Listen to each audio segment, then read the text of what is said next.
Welcome to How to Decorate from Ballard Designs, a weekly podcast all about the trials and triumphs of decorating and redecorating your home. I'm Caroline, I'm on the marketing team. And I'm Taryn, and I'm a product designer. I'm Liz, I head up the creative team. We're your hosts. Join the expert team at Ballard Designs for tips, tricks, and tales from interior designers, stylists, and other talents in the design world. Plus, we'll answer your decorating dilemmas at the end of each episode. We love answering your questions, so don't forget to email us at podcast@ballarddesigns.net. Now, on with the show. Okay, we're back for episode 4 of our Carson Kressley mini-series. I can't believe we've already hit episode 4. We're going to be so sad to miss you next week, Carson.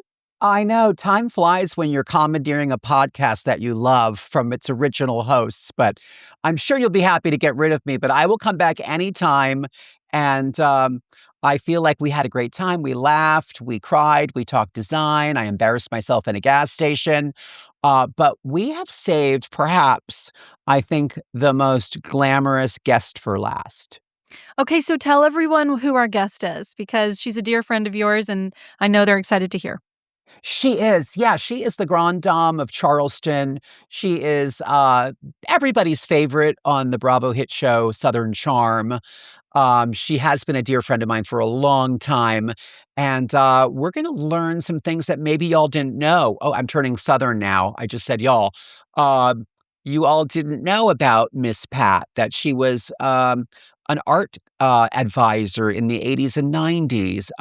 Some of the homes that she's worked on with her favorite designer, the Prince of Chintz, Mario Buatta. And we'll probably, get some spilled sweet tea about what's coming up on the next season of her hit TV show, Southern Charm. So you're going to love her. And I can't wait to get this conversation started. So mix up a martini and let's meet Miss Pat Altschul. This is one of my favorite people on the whole planet, and we are strangely simpatico. We love all the same things. We love a Costco hot dog. We love Zubair murals. We love all things Southern. We love reality TV. We love Bravo. So I don't know if you've guessed by now, but our guest today is the inimitable Patricia Altschul, and she is one of the stars. I always say the star of Bravo's hit series, Southern Charm, which is actually a concept conceived by her son and produced by him, by Whitney Sudler-Smith.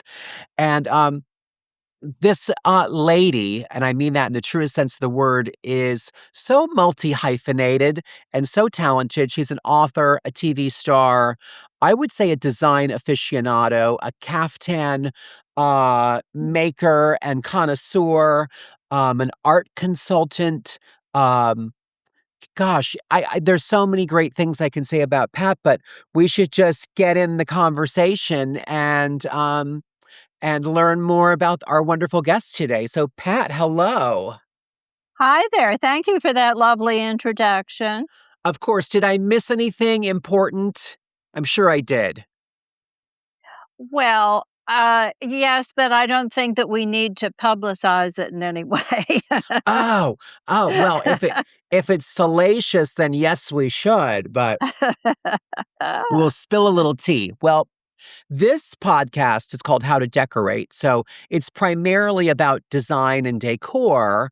My favorite things, by the way. Mine too. And I think you don't have to be a decorator or a designer to have great taste, to really love interior design, to tackle some of the things yourself. So I think we're going to have a lot to talk about. You are sitting in your beautiful home in Charleston, and I see that gorgeous Zubair wallpaper, which I know you've moved from home to home, and you've taken that wallpaper with you, which I don't even think most people know that's even possible. But you've lived in so many great places. I know you grew up in Virginia, right? I grew up in Richmond, Virginia. And my parents had Zubair, but it was wasn't the Revolutionary War. It was like kind of a general ladies with parasols and coaches and, right. 18th century style. Scene, yeah. And you've always loved design and decor. I mean, do you think growing up in Richmond at that time with stylish parents who had traveled a lot informed that sense of style? Well, we had kind of an eccentric interior to our house because my parents did travel extensively. They collected, and everybody in Richmond had reproduction, Williamsburg furniture. They had a few antique, mostly silver. The Southerners are very big on family silver. Mm-hmm. And there would be some portraits, family portraits, but there was a lot of reproductions and kind of boring interiors. And I grew up with Chinese pastel rugs, um, strange mixes of things, Oriental. My mother loved everything French. So we had a lot of furniture, fabric that she would get in Paris and mix that up with, Chinese vases that were taller than I was growing Mm-hmm, up, mm-hmm. and paintings, dog paintings, horse paintings. I mean, it was a hodgepodge, but I thought it was very chic. Yeah, I mean, I think that it sounds incredibly chic, and I love the authenticity when people design and decorate with things from their travels. And I do think that's a very Southern thing to have a lot of heirlooms and those things that you mentioned, dog paintings and horse paintings and chinoiserie, which I'm crazy about. Um, Me uh, too. yeah, but and you've lived many, many places, and I think a lot of people don't realize what an academic you are, and that you were a very, very sought after art advisor. Was that starting in the 70s or that was in the 80s and the 90s? Let's see. I graduated in, I think it was, I went to graduate school after, getting my undergraduate.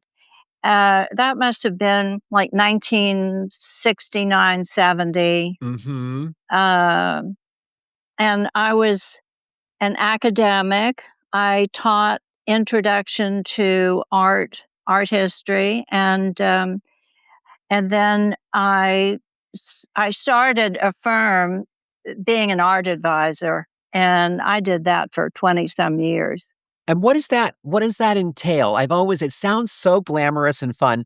Pat has several books, and the last one, Eat, Drink, and Remarry, is phenomenal. And there are great stories you talk about in there about being an art advisor and flying on the Concorde and meeting all these, rich and famous people and telling them, what kind of art they need. So how does that work? Well, I worked with a woman. I was very lucky. I got to know her just socially, and she was the authority in American art.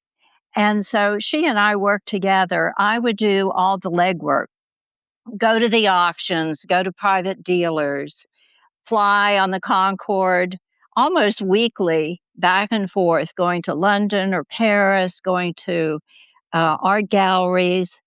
Um, and it was just incredible. I had the best time. It was the best job anybody could ever ask for because we had one client who wanted a discrete collection with the best of the best. Money was no object. He was a billionaire back in the 70s. Wow. Is he still around and is he single? He sounds great. Well, the interesting thing was when we started this project, we were told that we could not divulge anything about him or his family or his circumstances or what he bought. And so I can't, and I still have never said anything about him or his family. Amazing. But he's sitting on one of the best collections in the world, which nobody knows about. Oh, wow. And so he's still with us and still has this collection. And one day it'll, I guess, all be revealed. Perhaps. We shall see. Speaking of art, I think that's, we have a lot of listeners who are decorating their own homes, and it's springtime is approaching. And I think changing out your artwork is a great way to freshen up the space. And all of us, even on this podcast, have different kind of artistic, either murals or framed artwork behind us. Um, what would you tell somebody about buying art? Like, I think everybody thinks it's scary and expensive, but you probably have some great intel on uh, art that you should have in your house, where to get great art that doesn't have to be expensive. What are your thoughts on that? Well, first of all, I think before people start buying art for themselves, they should do some reading, go to museums, go to some exhibitions, go to auction galleries. It doesn't Mhm. cost anything on a Sunday to go to any auction house and just look, because how would you know what you really liked and what your taste is unless you have done a little study and research? And I think once you do that, you might form an idea of the direction that you want to go in your collecting. Mhm. And I would say local auctions are the way to go.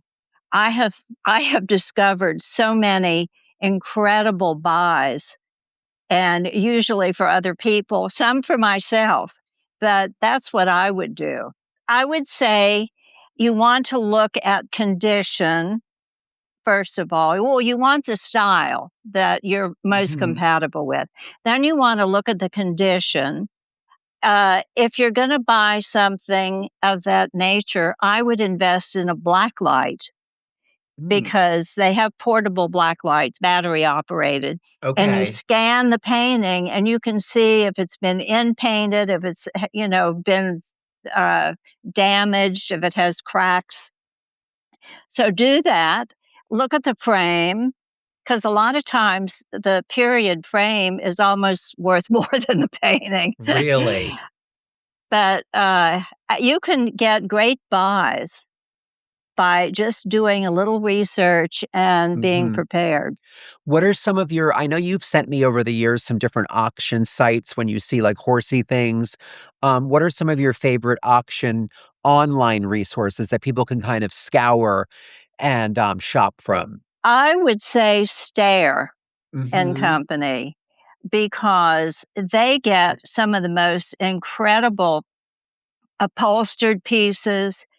Uh, I know that when some of the decorators die, uh, their estates go up, and maybe wildly expensive things go to Sotheby's and Christie's, but then upholstered pieces, cabinets, some paintings, some watercolors, porcelain, uh, go to Stair. Oh, And I found some great things. And I've sold some great things at Stair too, as well as Sotheby's and Christie's. I'm looking at their site. It's Stair Gallery, like climb the stairs, but stairgalleries.com. And what a great tip, if you're looking for, great design pieces. Finding the estates of a favorite designer or somebody who's collected all this great stuff over the years, and maybe it's not, Fabergé eggs or something pedigreed, but they may have had it handmade, or it might be a beautiful painting that they found on their travels. That is a great tip, because I love an estate sale, and you always want to go to estate sales in fabulous neighborhoods, but if you go to an online resource like Stair, it's kind of all consolidated for you. So I knew you would have all the answers, Miss Pat. I've Uh, got a really big tip for everybody. yes, please. Get the app Live Auctioneer. Mm-hmm. It covers auctions all over. And I have found some incredible things at little auction houses in Connecticut, in LA. And I recently got some porcelain, and I think it was 180 pieces of, and I can't remember, it was a brand name, it was French. Right. I can't remember, but I got it for like $600. And I looked up a piece, like the teapot was, I think it was $380. on somebody else's site. So I got all of that for what I think was an incredible buy. Absolutely. But just get LiveAuctioneers app. It's incredible. And you can buy everything, whatever kind of furniture, jewelry. They have great jewelry sales. Well, mean, and the great thing about those apps is that you can put in the search criteria the things that you're interested in. So I always put in like Hermes, Chanel, equestrian. And then when those pieces of like equestrian art or a sculpture comes up, I get a ping, I guess. I don't know. I'm terrible with technology, but I get an alert that things that I like are coming up for sale. And that's a great way, like you said, to find something that maybe somebody in that area doesn't appreciate, but you love, and you'll get a great deal. So we love that you're a collector. I love that you're a shopper. And I love that you're so, high-low. Like didn't we go to Bojangles drive-through together? And I know you love a Costco hot dog. No pretense. And I love that about you. And you have the most beautiful home, but it has a sense of humor and things are mixed. Would you tell us a little bit about your gorgeous home in Charleston? Is it called the Isaac Jenkins Mikell House? Am I getting that right? Michael. They say the locals call it Michael. Okay. It's spelled Mikell. It was built in 1853 by a gun runner who was active in the Civil War and apparently lost all his money. He had 3 wives. But that's all they know about him. They don't know who the architect was. And the style is Greek Revival, but it has an unusual element. The capitals are ram's heads and very atypical.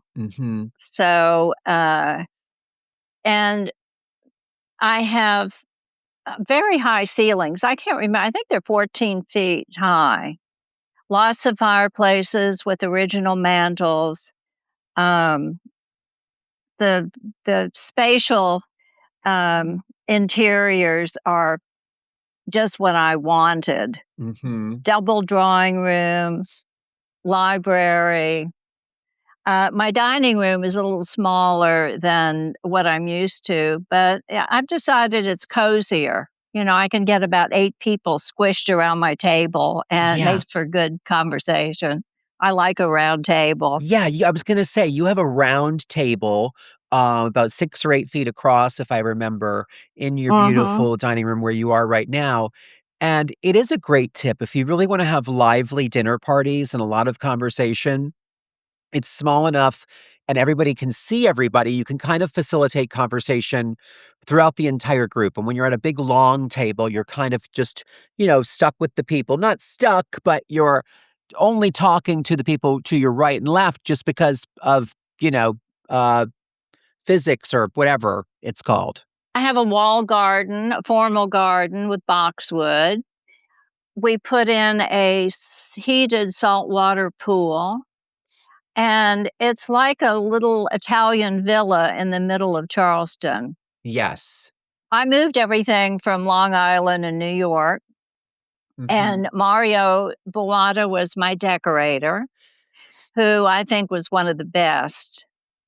Carson, did you know him at all? I sadly I didn't. I didn't really sashay my way into the interior designer world until I started going to High Point Market and just doing shows with Tom Felicia. So I just missed the Mario era, but I'm so glad you brought him up. And again, for our listeners, Mario Buatta, famous interior designer, the Prince of Chintz, as he was known. Many, many books I highly recommend. If you want to see classic American interior design, you must check it out. But you worked with Mario in a couple of your homes, correct? He did 4 projects for me over 30 years. And the last one, we moved everything from New York down here because this was the largest of the houses that we did. And he was such a good friend. He thought he was, my son called him the Dame Edna of decorating. I love it. I mean, he was outrageous and funny. And so I always had such a good time with him. We shopped. Gosh, we'd go to London and Paris and go to auctions here. We had a wonderful time together. And uh, his auction of all he always complained about never having anybody be able to come to his apartment because it wasn't done. Everybody else's was done that Right. he worked for, but his was not done. But when he passed away, he had something like 7 warehouse uh, rooms, and Sotheby's did like a 5-day auction. And it was incredible. People flew in from all over the world. He had amazing things. Mm-hmm. So he was just an extraordinary and talented human being. Yeah, and so great with color. Like I love your double parlor at your house in Charleston. It's a limey yellow green, right? Would you Yeah, say? it's called Apple Green. Mm-hmm. Benjamin Moore, and he added some stuff to it, but basically it was Apple Green. It's so traditional, but it's also so vibrant, and it almost has like an 80s neon feel, and it looks so great with all of your beautiful traditional furniture. And I just think he was a genius with exuberant, uh, tasteful, classic, but rooms that had a sense of fun and energy. And very comfortable. I mean, I have a friend who has a lot of really beautiful antiques, mostly French antiques, but you can't find a place to sit down that's comfortable. Right. It looks great, but it's not very livable. Um, but I think that one thing that he was extraordinarily talented in doing was working with scale. Mm-hmm. Because how often have we bought something, brought it home, looked great, at the place of origin, but you get it home and it just isn't right. And Mario always said that you have to have a good sense of scale, Mm-hmm. having things that are low, having things that are higher, having them in the right place. And arranging furniture is not easy, because I know when I moved down here, I thought, well, I'll arrange it. I'll put it in the double drawing room myself. Mm-hmm. Well, I mean, it was just a hodgepodge I just couldn't work it out. And he came down and we had movers. And, in one day, he had 2 rooms exact, and I haven't changed it since. When you create a classic floor plan and you have the right scale and you have beautiful timeless pieces, you could look at a Mario Buatta room from 1980 or 1990 or 2010 or right now, and they're really timeless. They're classically beautiful and they stand the test of time so well. He worked with John Fowler in London for many, many years. Mm-hmm. And I know they always spent Christmas together. And so Mario adopted kind of the English country style, which in translation, I think emphasize high quality upholstered pieces, but comfortable. And they Yes. can be old and faded. It doesn't make any difference as long as they're comfortable. Mixed with eccentric pieces that you've collected in your travels, antiques, family paintings, family pieces, discrete collections. I mean, you mentioned high and low. I Right. mean, I have some very valuable antiques, but then I have my little pug collection, which is kind of tacky, let's face it. Never. But, it's on an 18th century table. So I think you can mix things up and just have it be livable and still chic. Absolutely. I think that is kind of, that great English sensibility where you can have beautiful things and family heirlooms, but there's a dog taking a nap on a tattered sofa. Nothing's too precious, but even though you have a lot of really precious, beautiful things in there with them. I want to talk a little bit about the grounds of your space, because it just is so beautiful. And to have that space available to you in Charleston is just remarkable. What are some features of the outdoor space that you really, really love?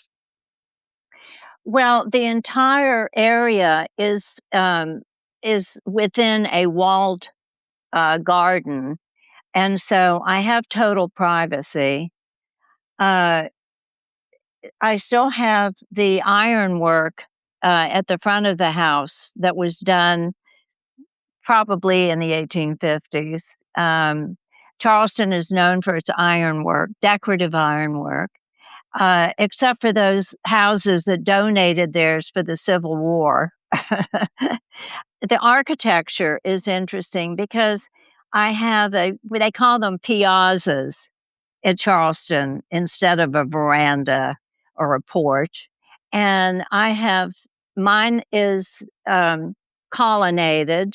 So I have one of the few houses that has columns in Charleston. And I love that. And the color is kind of a muted, pale, apricot-y golden color Right. that's faded. And green shutters, like Monet green shutters. And so it looks kind of like an Italian villa.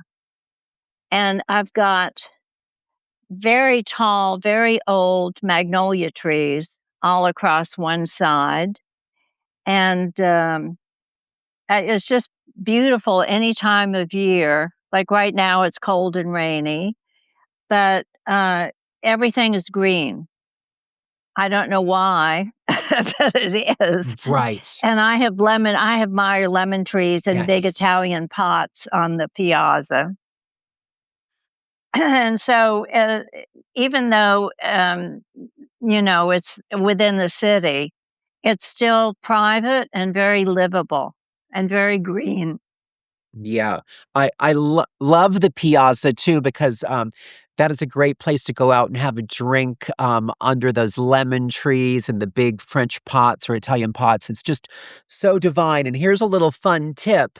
Pat has all of this beautiful stuff, and I've been to her home for a couple different events.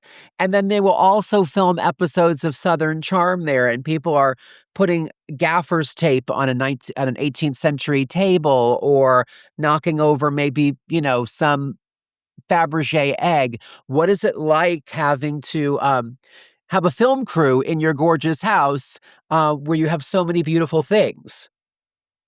Well, they're basically afraid of me, number one. And I've lost, I have original glass in most of the doors, like I have Right. French doors all across.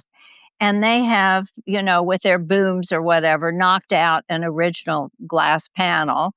And I had an antique, what do you call it? A cocktail shaker Right. that my father had gotten in Ireland years and years ago. And they broke that. They knocked it off and broke it. And invariably, one of the dining room chairs, because the guys are all big, Right. and I have kind of delicate 18th century hand painted Italian chairs. There's always a chair leg that gets broken, or I'm ashamed to admit it, my own son was tipping the chair and went over backwards and just broke the chair in a million pieces. So, and they spill red wine on my white sofa Ah, the that worst. DeAngelis made. Right.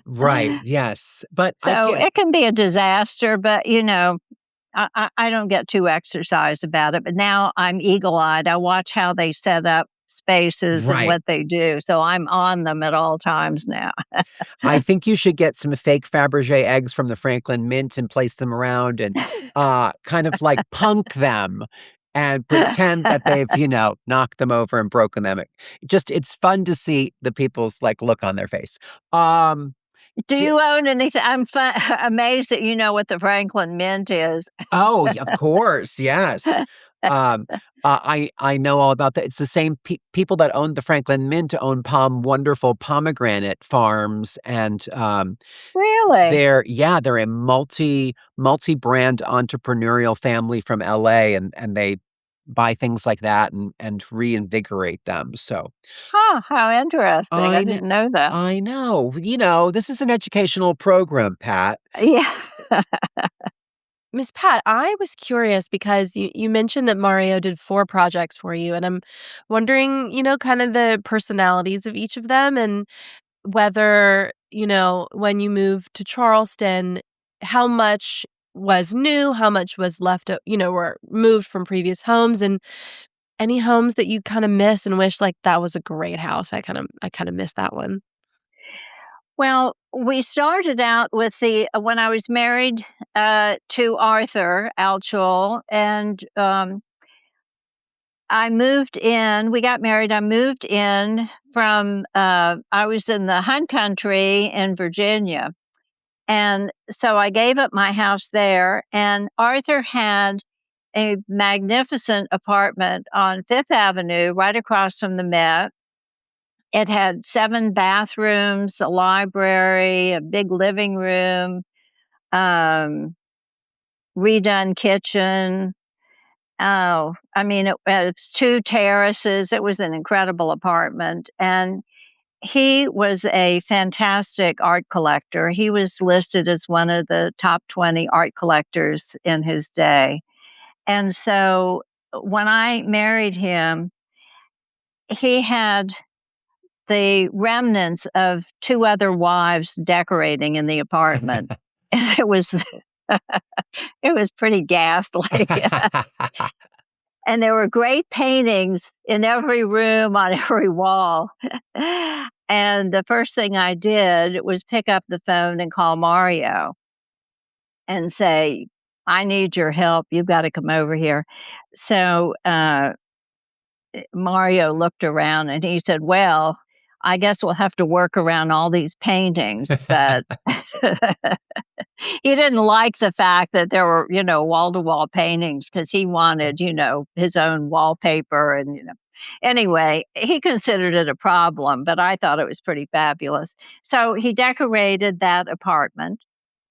And then we bought Southerly in Long Island on Center Island. And it was colonnaded, but it was built, I think, in the late 30s. So, and it was on 10 acres of land on Oyster Bay. And it was so beautiful. And I was able to have my mini horses there. Right. So, I had really 2 cute little mini horses. So Mario started, and let it be known, anybody using a decorator worth their salt, you're not going to have a whole room put together at one time. In fact, I say Mario was like watching paint dry, literally, because first there might be a rug and then there's a piece of furniture here. Fortunately, because I moved my things up from Virginia, so we had quite a few things for that house. But that's when Mario and I went on most of our buying trips, was for that house. And so, at 2000, and I bought an apartment after Arthur died in 2002. I bought a maisonette in 960 Fifth, which is a great building. We had a French chef. Waiters were trained at Buckingham Palace. All you had to do was call up that morning and say, "I'm having a dinner party. Could you be here at 7:00?" Wait. They were great. This is like the building had trained waiters and cooks and things that you could avail yourself of because you were a resident in that building? Yes, Wow. exactly. Which was, amazing. I love that apartment house. And so Mario designed that for me. So at one time I had that, gave up the big apartment, had the maisonette and then Long Island. But all winter when it got cold and snowy, I'd go out there and I tried to get friends to come out. Nobody was interested in going out there. In the summer, it was like running a hotel. But in the Right. winter, I'd be out in this big house by Right. myself with, gardeners and cooks and everything. So I decided, the heck with this. I miss the South and I'm Right. Southern. So I thought, I'll just retire and I'll go down south and eat bonbons on my chaise and, Right. have a martini and Sign read me up. trashy books. But So I came down here, Mario, I looked for 2 years. I flew all over everywhere trying to find just Right. the right house down south. And when this one came on the market, I bought it immediately because such a great house. It was exactly what I wanted. So I then moved everything down from Long Island. So that's basically, he decorated 4 projects in, say, 20 some years. Right. I imagine when you moved, did you recover a lot, do some reupholstery? How did maybe the color palettes change from Southerly to this house? Well, some of the rooms kind of remain the same. Like I loved the library, so he did it the same way with an ocelot carpet, gold tea paper on the ceiling, and then glazed red walls, Chinese red walls. Beautiful. And then my dining room, we moved the Zubair wallpaper. And for anybody interested, Zubair wrote a book, the company wrote a book, and I wrote the introduction. So it covers all of the historic wallpaper that Zubair has ever done. Oh, wow. Just as an aside, it's like So people cool. think I have nothing to do. Right. And I get like your only accomplishment was in marrying 3 rich husbands. I'd like to disabuse people of that. I have always worked, and I'm still working. Right. And now you're a reality TV star. Did you ever think that would happen? And how did that happen?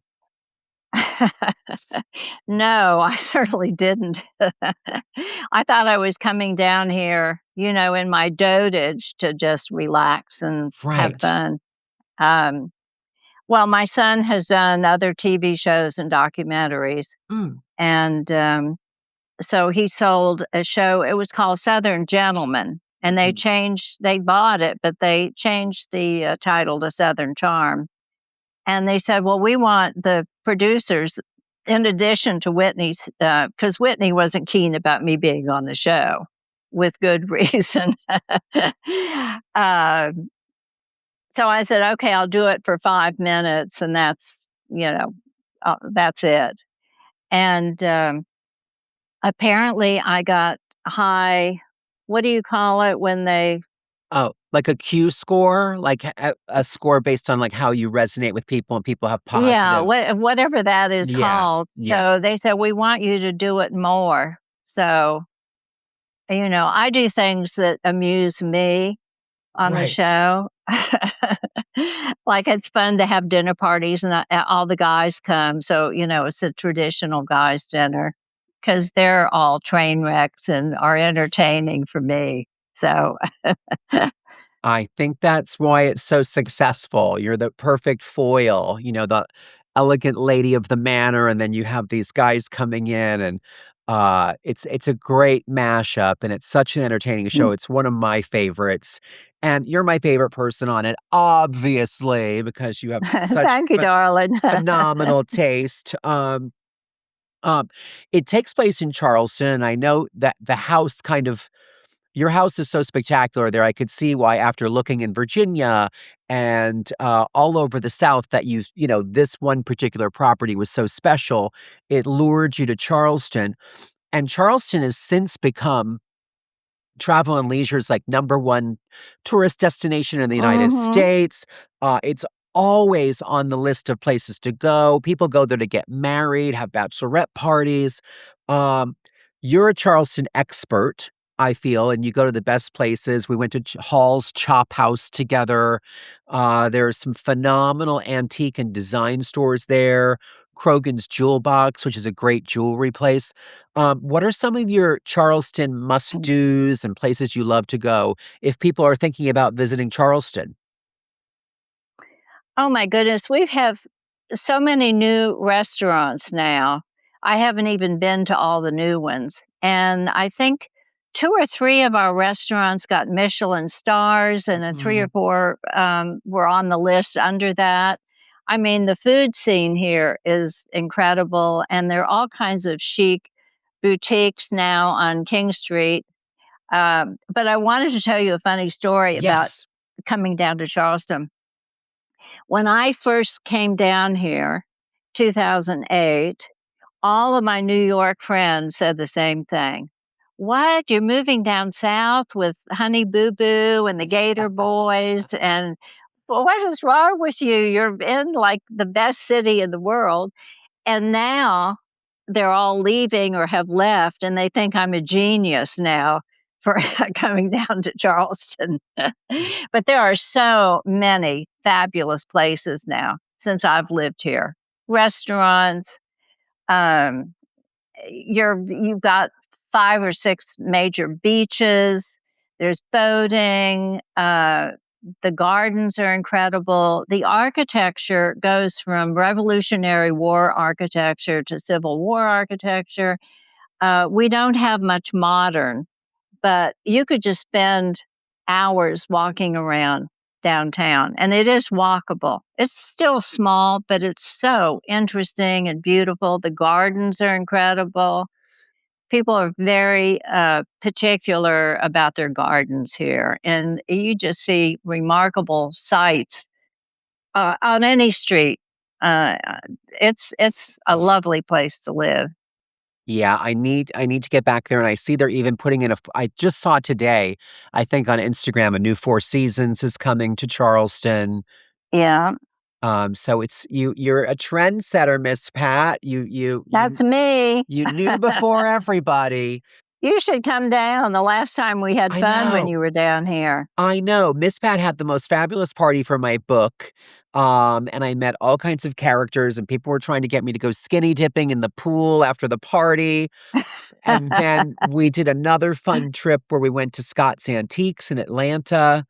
And I love that. I love it. We're gonna have to coordinate that for spring. Well, we have a design. When is that? It's in March sometime. You should come down for that. Oh, is there like a Charleston Design Week or something? Yeah. Mm-hmm. I'm And, a lot of, the who's who of designers come down here. Well, I'll come anyway. Come anyway. As well. I'll send you I'll look it up. I think it's the 8th or the 12th of March. I'll look it up and see. It's like 3 days. I just looked it up. It's Charleston by Design. It's a design-focused event celebrating architecture, interiors, and historic preservation. It's March 12 through the 15. So maybe I can shoot down for like the first day because the 15th are the Oscars, so I have to go do that. And do the fashion recap. You're The life you amazing. live, I know. I know, but maybe I can come down on the 12th or the 13th. That would be The opening night is when all the people are going to be there. okay. So maybe that the 12th. The 12th. I'm gonna research that, and I will let you know. Fluff up your guest bed. Okay, it's and waiting for you. I'll pop down there. Before we let you go, I did want to talk about you love a good martini, and it's a big part of Southern entertaining. I think Southern hostesses really just know how to do it. It's more of a cultural centerpiece of Southern living is gracious entertaining. And you make the best martini, and there's a secret that not everybody knows with like the ice bag and everything. Would you walk us through that? Well, it's done with crushed ice, and you have what they call the Lewis ice bag and mallet. So you put your ice in there and you splinter it. So it's like splintered glass, and very little well, first of all, you put the vermouth in and then swirl it around and throw it out. You do the crushed ice, and then you pour your gin. I'm a gin martini drinker, Right. not a vermouth. And I like it with olives or a lemon twist. But it's not easy to make a good martini. Michael, my late butler, used to make the Mhm. best martini. Absolutely. And I've tried to emulate it, but I don't know. It never tastes quite the same. It's hard to make a really good martini. It is. I think the key is, is just a whisper of vermouth. And I know some people use an atomizer or they just put it in the glass and then, like you, throw it immediately out. And then having the splintered glass, which keeps it like almost like a slushy. You know, when you do that first Mhm. pour, there's little tiny ice particles in there. I think that's the key. And it's always better when someone else makes it for you, I think. And you see them I agree. pouring it in, and it completes the experience. So, Taryn, do you have a question for Pat? I feel like that was a good one to finish with a drink.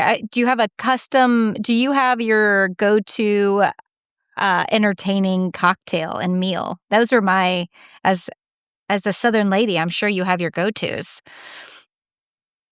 My go-to is a good bartender. Excellent.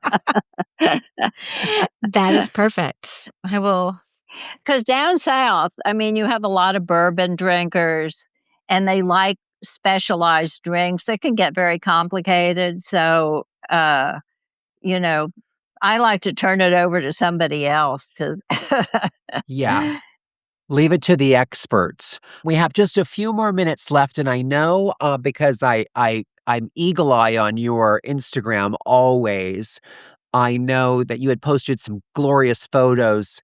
I think it was yesterday of you in New York in the 90s, and a lot of us have been obsessed by Love Story on Hulu about the life of John F. Kennedy Jr. and Carolyn Bessent, and Bessett. I never can get that last name right, but you were talking about life in New York in the 90s, and was it that fabulous? And your answer was, yes, it was. Would you tell us a little bit about, the vibe back then? Well, we went out almost every night. We had lunches as well. We dressed up. We wore stockings.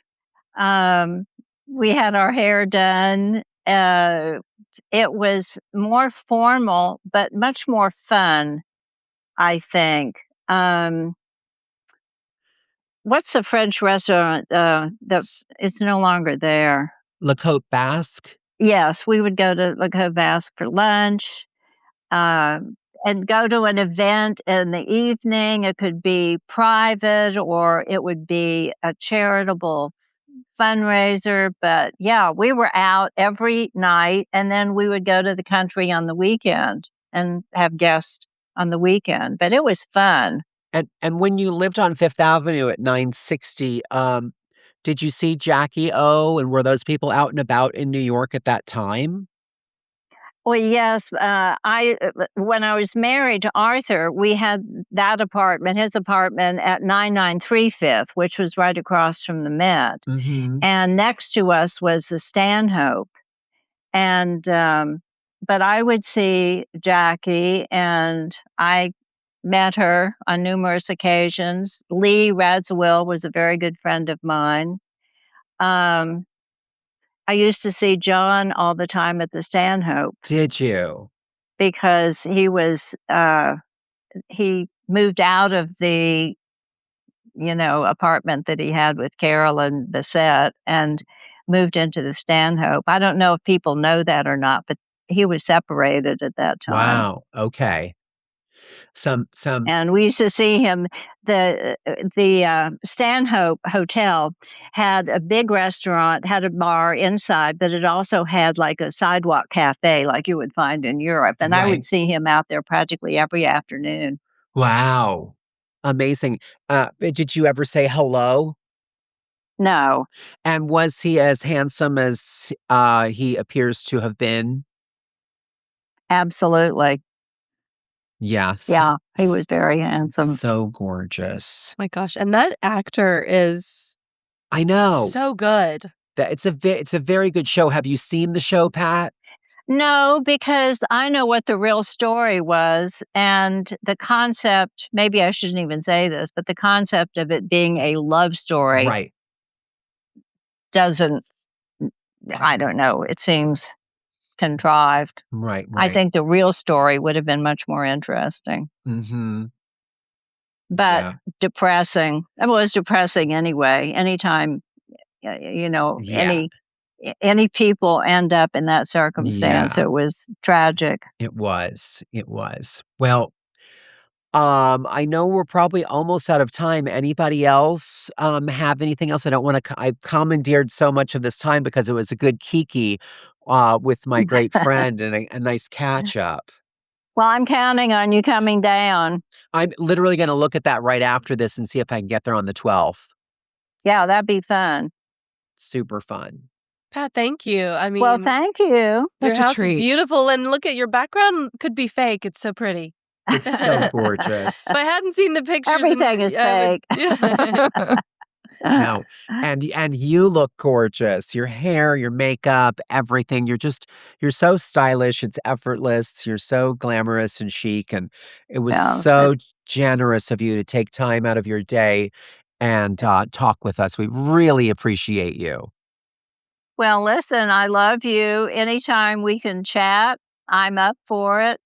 Thank you for such a fun afternoon. Yes. Well, next time we'll be in the flesh in Charleston. And if you're going to be in Atlanta anytime, you come on by Ballard Designs and we'll do another podcast with you. Yes, we'd love that. I've gotten a lot of things from Ballard.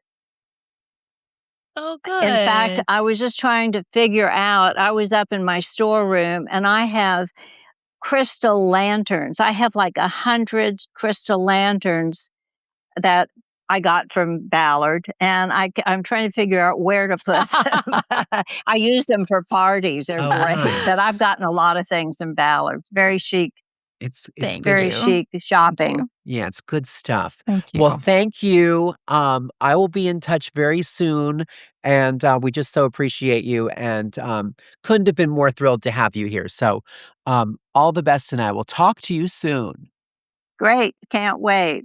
And that's the show, everybody. I want to say thank you, darling, to our guest, Pat Altschul, for joining us today and sharing all of her Southern charms with us. And thank you so much for listening. If you were inspired by anything we talked about today, literally anything at all, you have to check out my exclusive new collection with Ballard Designs. We've put links to all my favorite pieces right in the show notes. So thanks again and click away. Well, thanks so much for listening to my 4-part takeover of the How to Decorate podcast for Ballard Designs. I had the best time ever. If you haven't listened to the full series, what are you waiting for? Put those in your queue right now. Amazing guests like Junk Gypsies, Amy and Jolie Sykes, Bobby Flay, and Tom Felicia are waiting for you. So queue them up. I'll wait.